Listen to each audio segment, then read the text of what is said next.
All right, let's get started. I'm very excited that we will have my friend John Stark with us all day long today. John has helped organize this event through the years, and he will be introducing the panels today, which I assure you will be interesting. John is himself a cyber and securities law expert, and he's a top consultant in the ransomware area. John, I'm very pleased to turn it over to you. Thanks, Bruce. Bruce, boy, you have put on a great program for today. And I love the way this starts, Bruce. I like the way you do this with this state of play panel. So these guys are free to talk about anything. So in order to have a panel like this, you have to have real superstars because anything goes. People are going to ask questions. First up is Cwalina. What Chris's bio will tell you is that he is the global co-head of Norton Rose Fulbright's data protection, privacy, and cybersecurity group. He's got unique experience handling complex cybersecurity attack and breach investigations, pre-attack, post-attack. What you might miss from Chris's bio is that Chris went from being a great client to being a great law partner. He began his career as vice president and assistant general counsel at Choice Point, where he ran the company's privacy, compliance, ethics, and credentialing department. He also worked in-house at Dow, in-house at Bayer. It makes him ideal for this panel. He's kind of the Phil Jackson of incident response, the basketball coach who once played the game for the Knicks. He does for other teams what he first did for his own team, and that's excel during the life cycle. First as a coach to get you through it, as the counselor to lead the response, and then to manage the inquiries afterwards. So we are thrilled to have Chris with us here today. Welcome, Chris. Thanks, John. Great to be here. Yeah, excellent. And next up is Kim Peretti. I have known Kim Peretti forever. She co-chairs the privacy, cyber, and data strategy team at Alston and Bird, a true force of nature in incident response. And what makes her a superstar is not just that she's another pioneer in our field, having broken new ground after leaving CSIPs, the computer crime and intellectual property section of the Department of Justice. And you'll see a lot of alumni from there today. But she forged this cyber practice at Alston, and that it barely existed anywhere until she decided to create this. And I remember it because when I was at Strauss Friedberg, we interviewed Kim when she was leaving CSIPs. This was 15 years ago, begging her to come. And she said, no, I want to go to a law firm and create something. Law firms need to have practice groups. And so now that's what Kim's done, is created this magnificent global practice group. And she's also one of the most important thought leaders in cyber. Keep an eye on her. Keep an eye on her blog. The thought leadership runneth over. She's the Marie Curie of incident response. It's great to have an innovator like Kim here who paved her own way. Can't wait to hear your thoughts. Kim, welcome. Thanks for inviting me to participate again. Excellent. And then Daron Hartvigsen at StoneTurn. This is great. You know, you hear that $6 million theme, $6 million man theme. Remember that theme song from if you were as old a boomer like I am? That's where Daron Hartvigsen worked. He's a managing director with StoneTurn with more than 30 years of experience in IT, especially threat mitigation and incident response. What makes it Daron perfect for this panel is not just that he was part of this super elite cadre of experts in the Air Force Office of Special Investigations. That's where Steve Austin works. He was a special agent in charge of cyber investigations and operations in DC, organized, trained, equipped, and assessed the Air Force's OSI's elite global cyber investigative workforce. But what also makes Daron so adept is that he's just as comfortable developing and doling out protocols and strategies to his team of digital forensic examiners and malware reverse engineers. So that's often what he will do as well. And so when you have somebody with both these experiences, huge plus, and not all consultants can fill that. But Daron's meticulous, his candid, his professional approach assures everybody during these crises, especially ransomware crisis, that things are being handled correctly. So he's the embodiment of the Tao of Steve McQueen, Steve McGarrett, and of course, Steve Austin. He's the $6 million man, the original OSI agent. Daron, welcome. Wow, John. Thank you for that. Thank you for letting me. Yeah, thanks, Daron. And then Sean Hoar. Sean is a partner and chair of the cyber team at Constangy, Brooks, Smith, and Prophete. Sean is an IR guy, pure and simple. That's what he's always been for as long as I've known him, possessing every cyber certification there is, which makes him almost impossible, makes him almost as much of a technologist as he is a lawyer. Meanwhile, the only list longer than Sean's list of credentials and certifications is Sean's list of awards and accolades. But what distinguished Sean from many of us is that he made his bones as well, serving as a CHIP, the Computer Hacking and Intellectual Property Attorney for the U.S. Attorney's Office in Oregon. So you have CSIPs, where Kim was at DOJ headquarters doing computer crime, and then you have the point people in the various offices. You hear a lot about those people today. Those are the CHIPs. So there's the CSIPs and the CHIPs. So he was the point of contact for the FBI, the Secret Service, Homeland. He's been an adjunct professor for a decade at Lewis and Clark. Sean is the Jason Statham of incident response, and we are thrilled to have him here today. So guys, Sean, welcome. Guys, have a great panel. Can't wait to hear what you have to say. Thank you. Thanks, John. John, before you go, last year you referred to me as the Bruce Springsteen, which I liked a little bit better than Phil Jackson, and I feel like you need to get your a little bit more modern in terms of just a little bit. I will work on that for the future. Bruce Springsteen, I do like that one better. Sorry about that. Okay, good luck, guys. Thanks, John. No, we have a great panel. I mean, the group that we have here, Sean, Kim, and Daron, who we all know each other and see each other in the space. These guys have been doing this work since literally the 90s, if you can believe that. So, everyone in this space, everybody, all the providers in this space in 2023 had quite a year. I think everybody was just flat out busy. And what we saw is no one really is immune to these ransomware attacks. All the companies that we see get hit, they all have cybersecurity programs. Sure, some are more mature than others, but they all have cyber programs. Cyber's not an afterthought anymore for the vast majority of companies. They have the tools in place, monitoring, detection, capabilities, vulnerability management programs, access controls, identity, all the stuff. But yet these attacks are still successful. We saw a lot of vulnerabilities being exploited. That was a big ticket item in 2023. We also saw some development of some interesting tactics, which we're going to talk a lot about that. We're going to talk a lot about that in our panel, the social engineering stuff. Also, of course, supply chain was on everybody's front of mind. Support vendor attacks was front of mind for everybody in 2023. Point is, no one's immune to the risk of these threat actors. The ransomware actors are quite good. They're aware of the weak points. They're aware of the exploits. In some cases, they've used novel exploits. And I think one of the things we've seen as practitioners in this space is that they continue to increase their level of sophistication.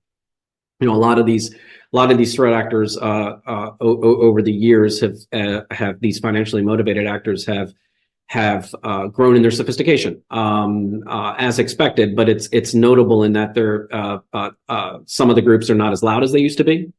They'll wait longer to execute once they get into the environment. The point is they're employing more and more sophisticated and advanced TTPs, much more akin to the APT groups. So this is just more challenging for all of us, the practitioners in this space. So here, we're here today to sort of get the conversation going and tee up the rest of the panels for the day. We're going to talk about some of the actors that have been most prominent in the past year. So let's get started by talking about an actor group made quite a big splash in 2023, and that's known as Scattered Spider. You can Google that and you'll get a lot of hits returned. So Daron, starting with you, in your practice, talk about Scattered Spider. And first, just for the group here. Oh, and before we get to you, Daron, I'm sorry, I should have said, please, to everybody out there, fire away the questions. I'll be paying attention as we go. If you have any questions for anyone on the panel, just tee them up and I will call them out as we go. Daron, talk about Scattered Spider, and first for the audience, who they are, and what are they doing to get into environments and avoid things like MFA. Sure. So Scattered Spider, who are they? Well, the threat intelligence community has them called not only Scattered Spider but Octopus, Octo Tempest, Star Fraud, UNC 3944, Muddled Libra, And this group has evolved pretty quickly in 2023. They're being called one of the most dangerous financial criminal groups, and they were first observed in June of 2022, and so have pretty rapidly created quite a name for themselves, so to speak. To your point, Chris, about TTPs, Scattered Spider uses traditional social engineering, multi-factor authentication bombing, where they send a bunch of multi-factor requests and then finally someone will just accept it. They do traditional phishing. They have been known to use SIM swapping to help bypass the MFA and the like. And in rare instances, there's been some articles out that they use the fear-mongering tactic to gain credentials, where they target employees through phone calls or text messages and use personal information interspersed with those phone calls and text messages to threaten, in some cases, even physical violence. So this group is once they decide to target an entity, they sort of evolve, as you mentioned, Chris, sort of mature their tactics to be successful. Once they get into an environment, they often sort of live off the land, where they use remote access tunneling tools that are commonly used otherwise.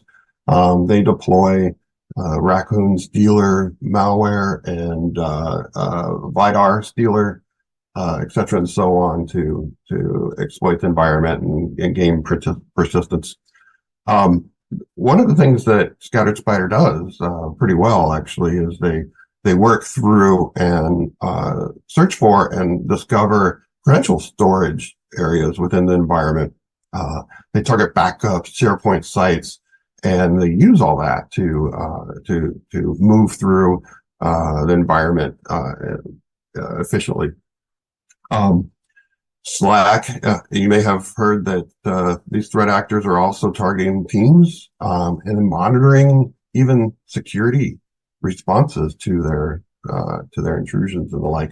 So they're have really kind of stepped up the game, but they've had to step up the game, Chris, because we find that as clients improve their environments and improve security, that it's just sort of forcing these actors to use different tactics and whatnot.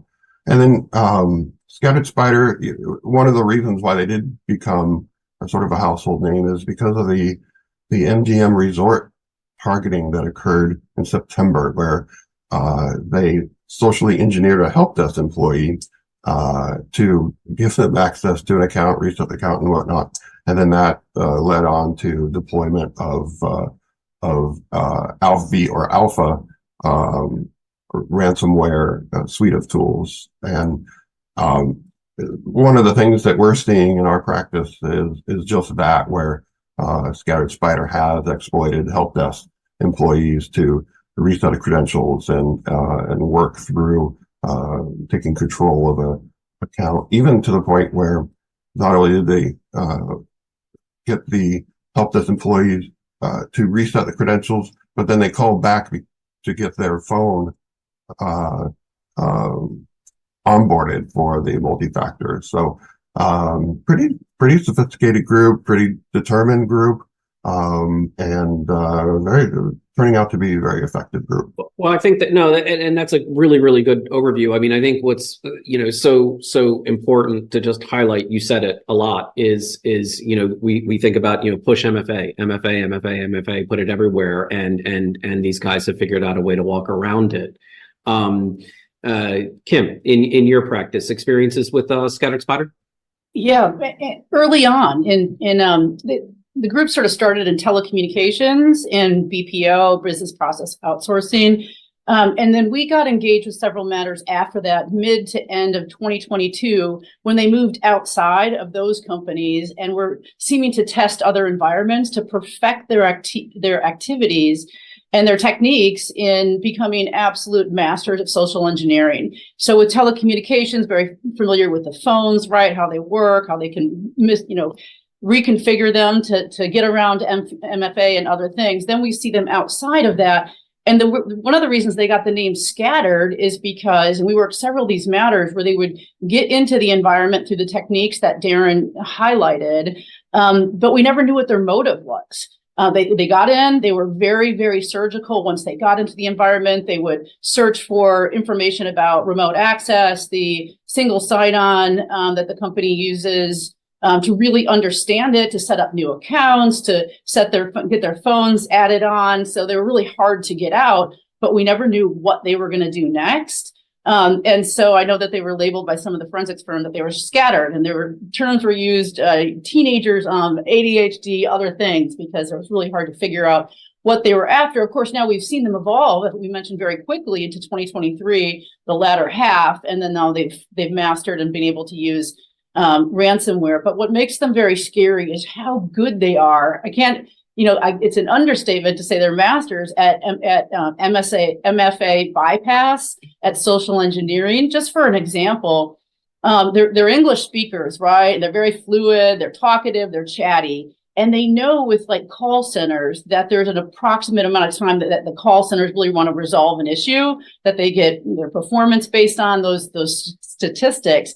So you can listen to the voice recording, and they keep the call center on, the rep, just long enough that they get very agitated because they want to resolve the matter. And so they just end up giving out information because they get tired as well. So they've mastered these nuances in social engineering that make it very difficult for any company to not have someone that falls for it, whether it's the push bombing and the MFA fatigue, whether it's the phishing link and giving your one-time password, whether it's the using the phone to set up call forwarding or other aspects. They have a lot in their arsenal too. And then once they get in, of course, they're very, very quick to get in, to set up accounts, and then it's very much, whack-a-mole, and they don't go away once they know they're detected either. They really stay at it. They're very persistent. What I found amazing is your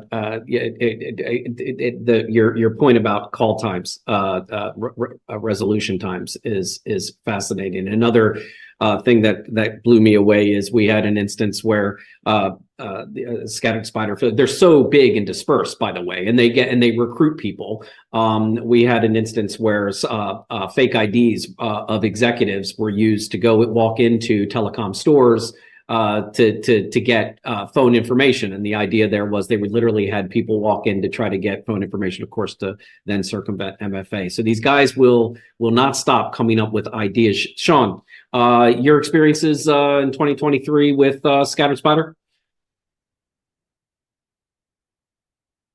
Oh, you're on mute.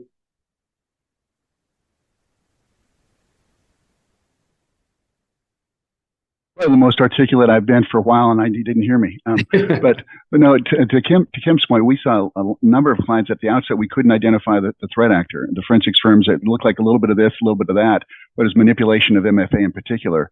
Very, very good and very, very sophisticated. And we started to see some sophisticated phishing attacks where it's difficult at the outset to identify the attack vector. But then once we started to see the artifacts, they had been there for a while, very sophisticated, using a lot of anti-forensics as well. So which made it much more difficult from the forensics perspective to identify actually how they got in, what they've been doing, and like to Kim's point, what are they doing next, and where are they going to be? What are they staged so far? What are they ready to execute? And then to really start to look at your own security controls and get a feel for the targets within your system that you've already hardened, and how they possibly got in, where they could go, and what you needed to do with the major security controls. But what I found, I think, beneficial to the industry is that with these scattered but sophisticated actors, is we started to really see a technical hardening of the targets out there. And unfortunately, that causes the bad actors to become far more sophisticated in social engineering, which is really much more difficult to combat. As we've looked at training of employee bases, we've got some great training programs out there throughout the industry. But the challenge is is the bad guys are just getting ever more sophisticated, and whether it's phishing, manipulating, whether it's a SIM swap, manipulating the tech, text messaging. It's, people don't expect this. Executives don't expect that sort of thing. We had a number of CEOs who appeared to be victims of identity theft in different ways. And initially we're thinking, what's going on here? Did it emanate from this incident, or was it something else? And when you step back a couple weeks, a couple months, and then you realize some of that may have been a coordinated effort by members of Scattered Spider to do that sort of thing in order to disrupt and really aggravate. And ultimately, if they didn't get what they wanted to out of an environment, they're going to take it out on others in some way, somehow. But I was really amazed, quite frankly, with manipulation of MFA at the outset and what they did from an anti-forensics perspective. Perhaps cleaning up environments much better than than a forensics team could. Yeah, so got a couple interesting questions come in as we're having this discussion, and are we gonna? And that's exactly where we were going next. One of the questions asked, well, what do we do about it? And Daron, I'm going to start with you. Sean, you mentioned training. Daron, I'm going to come back to you and let Kim and Sean also weigh in on this topic further. What do you do about it? Obviously, you can't just fire one IT help desk person and now we're good.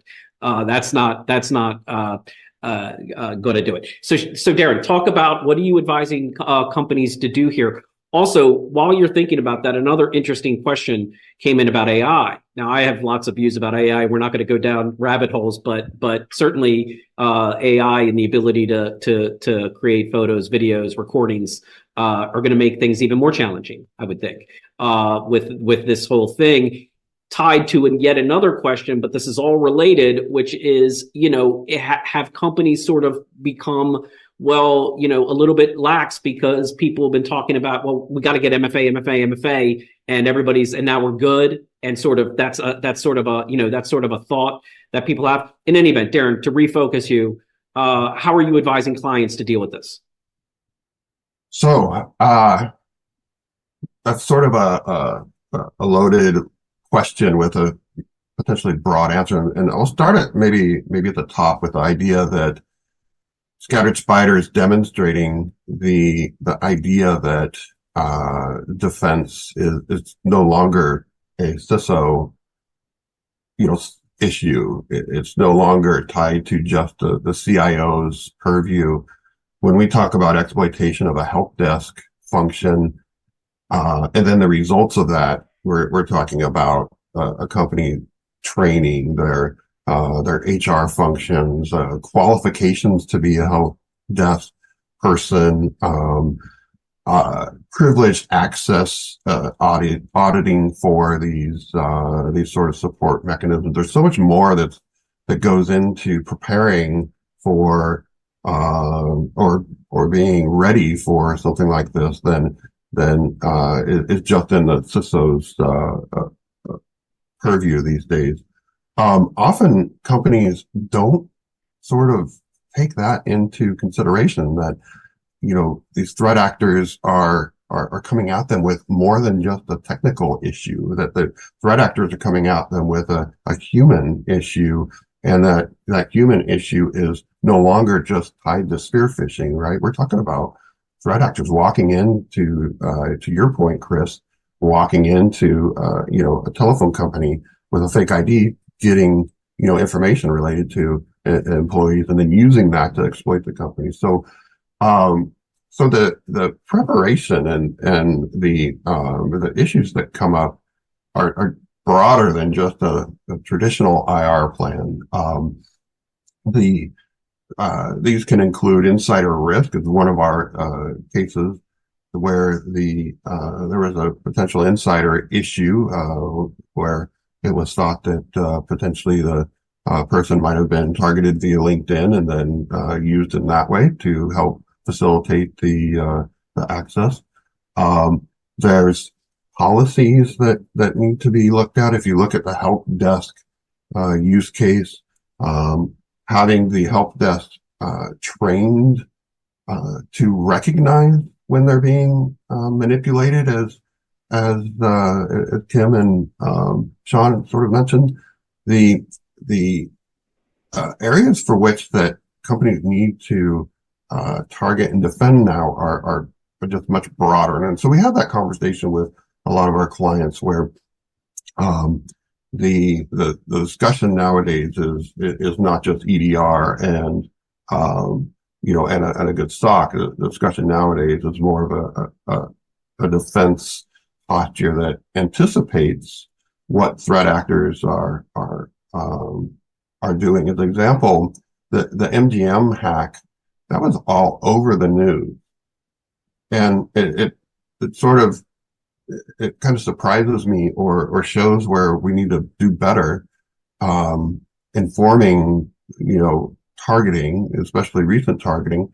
There's really, after the MGM hack, what a good response might have been is to take a look at help desk policies and procedures and make sure that companies that are fielding that capability weren't subject to the same sort of tactics used in the MGM hack. However, we're seeing that even months after that was known, we're still getting exploitation of help desk personnel. So that that sort of real-time training, or some might call it threat intelligence, given to those that might be targeted, I think that needs to be enhanced. In one of our cases, we found that the help desk personnel just weren't adequately trained on how to validate callers, that they were true employees. And the policy in and around that, actually, in one case, there was really no policy that guided that. There was just word of mouth best practices shared. And so Scouted Spiders just sort of kind of highlighted the idea that you can invest in identity access, multi-factor endpoint monitoring, and other defenses, and then have that, just sort of that investment overcome by a 15-20 minute call to a help desk person. And so what we are now looking to have discussions about is what's potentially the next, what's beyond the help desk, what other populations within a company would have privileged access, DevOps, network administrators. There's other populations in a company that probably also need to be hardened, along with folks like help desk who have these privileged accounts. So hopefully that helps answer that. Daron, I mean, I think, and Kim, I'm going to go to you, because I think this it's not just a matter of training, is it? And it's this is you gave a great example, I think, of another, what we see in the security field, where it's perhaps a minor example, but I think a really important one, because it highlights sort of what the problem is. The idea that call center reps are being measured on how quickly the calls resolve, right? Like, that's, again, we see that all the time in our field, don't we? Where people are measured in different ways. They're not measured by security. They're not paid because of security. So security becomes not the most important thing. It's not the priority, and bad guys capitalize on that. So Kim and Sean, both of you, would start with Kim. What else are you advising? And we're getting a lot of questions around what are we supposed to do about it? And with with AI developing, what are we going to do? Go ahead, Kim. Well, what are we supposed to do about it? I mean, there's an easier answer and then a harder answer. A good point. We worked several of these matters where the criminal Scattered Spider was detected very quickly and only very short-lived in the environment, 48 to 72 hours. So there was a number of tactical things that could happen immediately to prevent further access. And one of them was, immediately contacting the call center and letting them know about the type of attack, that they're being manipulated. It's not just the training, though. It's also, tweaking the password reset, user password reset portals to not allow a certain mechanism for pushing out one-time passwords. So there was tactical things to do. And I would encourage everyone to look at the CISA guidance, because this is it's a really technical exercise that we learned going through this. There was not as much that we're just familiar with blocking and tackling IP addresses and looking for malware, right? Because they don't use malware. They live off the land and the environment. So, but really taking a look at your single sign-on, at your MFA process, DHS would tell you, CISA would tell you, we need to move, like any MFA is good, but we need to move into implementing phishing resistant MFA, not the pushing out the one-time password. So there is a good place here for us to reevaluate MFA and move to more secure methods of that. The phishing resistant often uses PKI infrastructure, and look at ways to close the holes on the social engineering from a technical standpoint. That might not easily answer the question, but I think we are going to have more assessments of the MFA, of the mechanisms that employees are used to getting information, and tighten it up. And then in combination with training, that's what I would advise. And I think, again, I keep talking about AI, but identity is sort of our last, is one of the most prominent things that we use, and it's going to be more challenging. So more work to be done there. And it seems the bad guys are moving faster than we are. Sean, how are you advising your clients? I think what I find is, to the extent that it's forced the industry to really look at coordinated information security programs. And I really recommend on an annual basis at the least a security risk assessment, where you're not just looking at your major security controls that we finally have implemented throughout the ransomware epidemic and MFA and EDR tools. We're really going back to a security risk assessment where we're going back and operationally looking at all the security controls, making sure everything's properly configured, and upgrading your policies, making sure you get your incident response plans up to date, all that kind of stuff. But in the process, making sure you've got proper MFA that it's deployed to everything, making your email platform, major apps, your network, making sure that your access controls are implemented and refined so that you've got the minimum necessary administrative credentials, perimeter access, cleaning up the configurations on your firewall, your VPNs. The bad guys have reverse engineered everything that's attached to our systems. So they know how those work. They get the alerts just when the good guys do, when there's a vulnerability out there, because they purchase them, they're on the emailing lists, and they're going to utilize this stuff every opportunity they have. So really it's incumbent upon the owners to make sure that you've got as secure perimeter as possible, and making sure that you've got your security controls properly configured, and use as much technology as possible to harden your target. And then you can work, the window of a human being being exploited is diminished as much as possible. And that's where your training kicks in. But the reality is, the bad guys are so sophisticated, they're still going to come through the human being if they can't get in your perimeter, but make it harder for them as much as possible. Sean, you rattled off a lot of important topics there, and we definitely on this discussion aren't going to have time to get into all of it. But we've seen you're spot on about a broad sort of lens. I mean, and I think it's important for companies to be thinking about that. I mean, we've seen in our practices the bad guys install EDR. Install it so that they can get in via VPN, right? So literally installing the tools that we have to detect and monitor. So we need to shift gears in the 10 minutes or so that we have remaining. I want to talk about an actor group that made quite a splash in 2023, Black Cat. Everybody probably saw what they did in response to law enforcement activity. FBI took some action. Black Cat responded to that. Daron, why don't you talk about that? Sure. And it kind of dovetails from Scattered Spider, because Scattered Spider does use Alpha or Alpha, depending on who you talk to and how it's pronounced. Also known as Black Cat in infrastructure and their extortion sites on the dark web. Scattered Spider became an Alpha V Black Cat affiliate, I think, in 2022. So we've been following the law enforcement disruption activities, especially, as you mentioned, Chris, towards the latter part of December, where the FBI and other global law enforcement entities got together and seized Black Cat's dark web presence, where they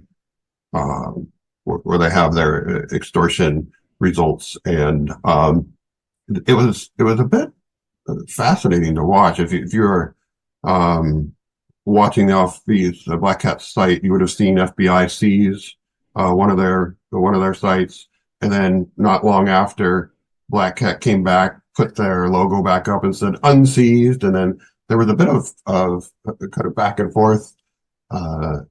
And the result is that we checked yesterday, and two of the three Black Cat extortion sites were still seized by law enforcement. One was still active, and so what that does is inhibits Black Cat's ability to work, and that slows them down, and it causes effects on Black Cat as a group, and whether they can trust themselves, because there was some reporting that potentially law enforcement had inside access through a source. So there's some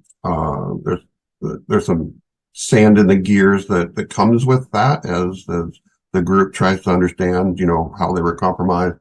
But one thing that the group did is retaliate. They suggested that their affiliates are free now to go after critical infrastructure and potentially even healthcare, where previous they had rules against doing that. But once law enforcement took action, they removed those rules as a sort of retaliatory measure. So in the U.S., we had the national cyber strategy and then the implementation plan come out, where this sort of disruption is an expectation. And I think as we go forward in 2024, I think we're going to see a bit more of law enforcement and others taking action against some of these actors. So, well, when they do it though, you have Black Cat announce in retaliation to say, they didn't really accomplish much, everybody. And by the way, we're now going to let everyone attack hospitals, critical infrastructure, no longer a ban. By the way, we're not giving any discounts either. So way to go, law enforcement, but now you've made matters worse. Kim and Sean, what are your thoughts on that? Any thoughts on when law enforcement is taking this type of action, which of course they need to do, and any thoughts on how they should be thinking about it and how that might affect companies downstream? Well, I don't think they should back down and be, intimidated by criminal threats. Number one, I'm sure the companies that benefited from the disruption, including the FBI tool, would support their action. And I think we need a whole of government approach, because we don't see any signs of ransomware attacks abating, and we're going to need the help of law enforcement where we can get it. I think that's point one, is just that we need law enforcement to be out there and doing things. And I would just caution about the rules, right? LockBit has similar rules. Don't attack hospitals. You can only give 50% discount, but they don't. Now the ransomware as a service model with all of these unconnected affiliates. There are affiliates that aren't abiding by those rules anyway. I mean, everyone is trying to make a profit. So if any group puts rules in place, as in no discounts, and they start not getting paid, those rules are gonna be circumvented. So I think the retaliatory statements are somewhat hollow, and we can see how they may play out. But I wouldn't certainly say government should stop and investigating these actors and taking any disruption or, prosecutorial investigations. No, good points. Sean? And good points. And Sean, sticking with Black Cat, and an interesting thing that developed with their notice to the SEC. So I think we all did what you just did there. And what do you think about that? Or first, actually, tell the audience what happened there for those who didn't see that. No, it's they hit a large financial institution, a provider to a number of entities in the financial industry, and at some point they didn't see that entity had reported to the SEC, as perhaps they may have been required to do so. And so they actually reported the SEC filed a complaint that that the entity had not filed a report to the SEC within 72 hours of the actual incident. Now, whether or not Black Cat really understood the current rules or not is another issue altogether. But what it did cause us to realize is that they're going to take they're very creative, going to take all kinds of action, not just affect your employees or your clients or your executives, or not just post to a leak site, but they're actually going to go out and disrupt you from a regulatory perspective. And for some entities, that's a critical piece right there. And we've got to, as you're guiding your clients through this process, you really now need to evaluate the risk from that perspective as well. Is what could the threat actors actually do from a regulatory perspective to cause problems, and what should we be doing proactively to try to get ahead of it, if at all? But when you talked or you posed a question earlier about law enforcement, it's good to see the FBI finally getting that traction. I know they worked hard with their task forces across the country, and with the different federal agencies doing different things in the ransomware environment. My concern has been kind of the disorganization sometimes, or always trying to figure out what OFAC and FinCEN are doing. Are they really working with the rest of us in the industry to try to solve a problem, or is it making it worse? But it's good. I think it's great to see FBI making some traction there, working with whether it's the Secret Service or others or CISA along the way, and knowing that our protocols are to always cooperate with them and voluntarily report when we can, to give them the heads up on aggregating evidence for their investigation so they can make more progress. And I think that just tells the rest of us, all of us here that have been doing that for some time, that at some point that has some beneficial results. You never know when it's going to happen, but to the extent that we can, provide those IOCs and pieces of malware for the government to attribute it to different bad actors, at some point they can aggregate just enough evidence to get some traction and maybe actually hold some folks accountable. That's a good thing. Well, great points from this panel. I want to. There's one last question. I know we only have 2 minutes left, but and maybe Daron, if you could keep this really brief, and Sean and Kim, any closing remarks? If we could just try to hit this last point, I think it's a good one to hit. The point is, we advise a lot of major corporations with large spends, large amount of resources. What about the small companies? Because we're seeing they're not immune either. They're getting hit too. Can you just give one 30 seconds on what should those smaller companies be doing that don't have these resources? The basics. We find that these threat actors will start out with exploiting the basics. So, not having MFA, not having a trained workforce when it comes to phishing and the like. There's a lot of basics that CISA, provides guidance on. I think Kim brought that up. That's a very good point. Where just the basic hygiene that companies can do to get past maybe 80% of the sort of low hanging fruit that threat actors might target. Kim, thoughts?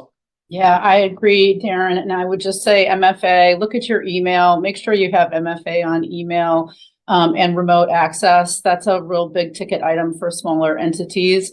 And try to get an EDR tool in place, because that will help detect most things. Those are my 2 suggestions for smaller companies. And Sean, thanks, Kim. Sean, any final thoughts? Sure. Have a good plan in place. And I would make the major tools in the ransomware environment, EDR tools, MFA, but to take a risk-based approach. It doesn't have to cost a lot of money, but identify where the threats will hit your system, as unique as it might be, and really hit the big risks first. And I'll just add to that is get your senior executives involved at a small company and make sure they understand that they're at risk, that this is important, because if they're focused on it, then the rest of the organization will be focused on it. Bruce, I see you popping in, and this panel is done. Hey, Chris, great job. And to the rest of the panel, thank you so much for getting us off to a terrific start today. And thank you to the audience who had a lot of questions, which makes the session really fun and very lively, and a lot of interesting stuff going on in the chat as well.